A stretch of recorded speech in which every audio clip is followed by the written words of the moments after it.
Hi guys, welcome back to my channel. It's me, Angelica Cantor. I saw a comment on one of my video and he is asking for this. So for today's video guys, I made a tutorial of it.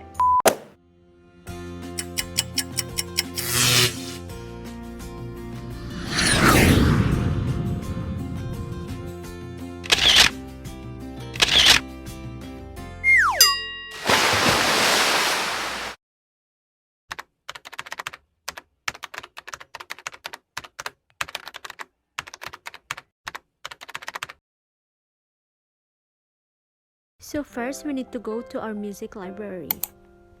Click Documents. So this is our music library. All are no photos.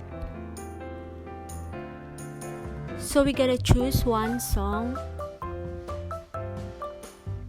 And I will choose Alone by Alan Walker. As you can see here, still no photo. And the artist of the song is still unknown. But later on, we can fix that one.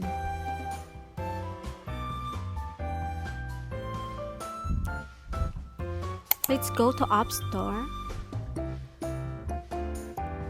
and search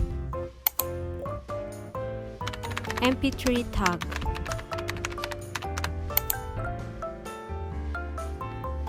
Just click open when you finish downloading it. And then click on my iPhone. And then you can see the music library here, all the songs.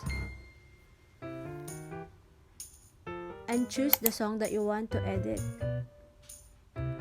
So we will edit now the cover photo of the song. Just click photos.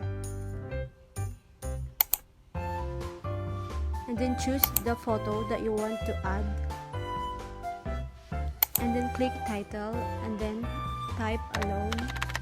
That is the title of the song. And then click the artist. So we're gonna type Alan Walker. After you finish it, you can click the save. And it's saved already. So we're gonna refresh it. And then go back to Documents in our music library. You can see now the cover photo of the song already there.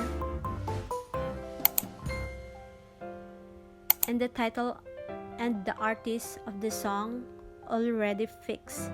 That's it guys. Thank you for watching. And please don't forget to like, comment, and subscribe to my channel. Thank you so much. See you on my next vlog. Bye bye.